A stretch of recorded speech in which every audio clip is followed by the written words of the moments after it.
Recibo cordial saludo, Magíster Elías Chan y compañero. Pertenecemos a la Universidad de las Fuerzas Armadas ESPE. Cursamos el primer semestre de Educación Básica en línea. Pertenecemos al grupo número 8 de Metodología de la Investigación. Nuestro tema a exponer son modelos fundamentales de la perspectiva cognitiva. Modelos de diagnóstico. Este nos permite realizar un análisis de procesos cognitivos internos para facilitar el procesamiento de información y adaptarse a la realidad epistemológica, genética, psicolingüística, procesamiento de información. La importancia de las variables cognitivas son memoria, lenguaje, atención, condiciones, etcétera, para conocer las estrategias, para resolver los problemas entre relación de cada variable, psicológicas y cognitivas. Muchas gracias. Vamos a hablar de los modelos basados en la perspectiva cognitiva. El cognitivismo agrupa procedencias conceptuales y metodológicas, recogiendo teorías como el procesamiento de información que integra un contexto unificado y coherente. El análisis, procesos cognitivos internos que facilitan a la persona para procesar información que permite adaptarse a la realidad. Las variables cognitivas son la memoria, el lenguaje, la atención, etc. Las características son el diagnóstico como análisis de los procesos cognitivos que tienen como interés los resultados. Las estrategias que forman que el individuo utiliza para resolver problemas cognitivos.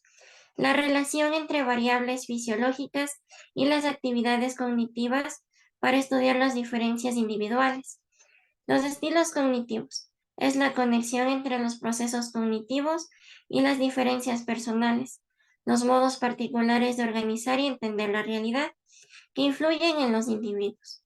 Existen 3 tipos de modelos que son el piagetano, el neuropsicológico y el procesamiento de la información. Gracias. A continuación, mi compañero. Buenas noches. Yo les voy a hablar sobre el modelo piagetiano. En la década de 1970, Piaget probó una nueva teoría que se conoce como estructuralista. Esta asume que el desarrollo del comportamiento del discente existen cambios ordenados que se presentan una organización de conocimientos previamente adquirido. De su organización nacen nuevas estructuras que caracterizan nuevo estadio. Esto implica comportamientos concretos en actividades de cognición, tales como lenguaje, percepción, memoria, entre otros. Sin embargo, el término que mejor define la teoría de Piaget es el de constructivista, debido a que defiende que la inteligencia se construye a partir de la conexión del individuo con la realidad exterior. Esto supone que el sujeto es agente de la construcción de su propia realidad. En esta teoría también se enfatiza la cognición porque se considera nuclear en la explicación del desarrollo cognitivo. Gracias. Bueno, yo les voy a explicar sobre el modelo neuropsicológico. Este modelo se empezó a desarrollar de forma sistemática en la década de 1940.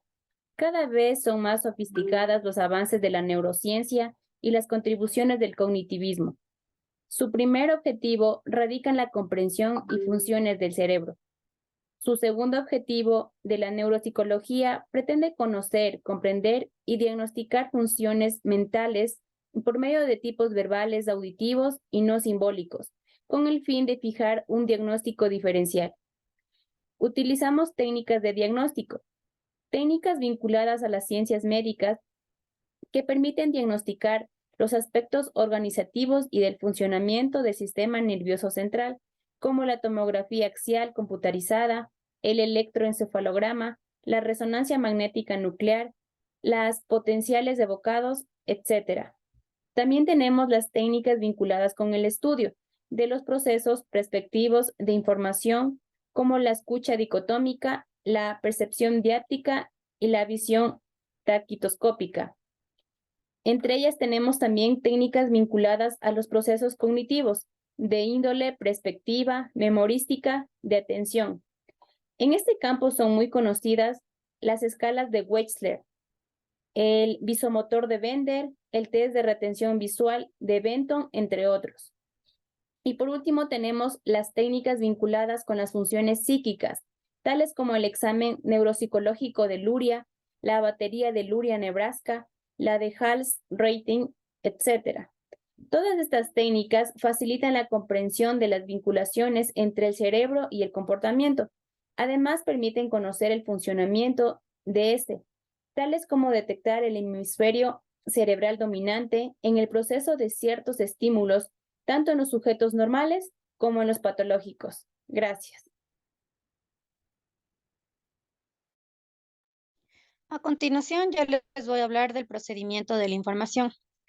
Dentro de esta perspectiva nos encontramos con tres tendencias que marcan una pauta del desarrollo del procedimiento informativo. En la primera corriente hace referencia a la posibilidad de agrupar unidades de información. Esto quiere decir la capacidad de recepción y almacenamiento, que favorece a la expresión del funcionamiento cognitivo. En la segunda corriente hace referencia a unas pautas regulares de resolución de problemas, también llamadas estrategias, que son una realización por parte de actividad del individuo. En la tercera corriente hace referencia a un sistema de manipulación y símbolos, que se puede establecer a un paralelismo entre el ser humano y la computadora, también llamada la inteligencia artificial. Las técnicas que se utilizan en este modelo son análisis cronométricos, los diagramas de flujo, los mapas cognitivos, el análisis de movimientos oculares, los programas de computación, las mediaciones de tiempo en reacción. Es importante resaltar que en estos tipos de técnicas se recuperan lo que se llama las técnicas de autoforme, que caracterizan diferencias con respecto a que utilizan en otros modelos. Uno de los ámbitos que se ha realizado en este tipo de trabajo y al que más se refiere es el análisis de inteligencia, que se basa en el aprendizaje y el entrenamiento cognitivo. Muchas gracias por la atención prestada. Esta fue la exposición de nuestro grupo, el número 8. Gracias.